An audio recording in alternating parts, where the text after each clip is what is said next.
यंदा चैत्र महिन्यातील प्रतिपदा तिथी ही 19 मार्च 2026 रोजी सकाळी 6:55 पासून सुरू होणार असून ती 20 मार्च 2026 रोजी पहाटे 4:50 पर्यंत असेल.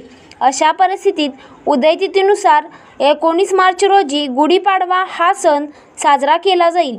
या दिवशी अभिजित मुहूर्त हा दुपारी 12:04 पासून ते दुपारी 12:53 पर्यंत असेल. तसेच लाभ मुहूर्त दुपारी 12:46 पासून ते दुपारी 2:17 पर्यंत असेल. तसेच अमृत मुहूर्त हा दुपारी 2:17 पासून ते 3:49 पर्यंत असेल.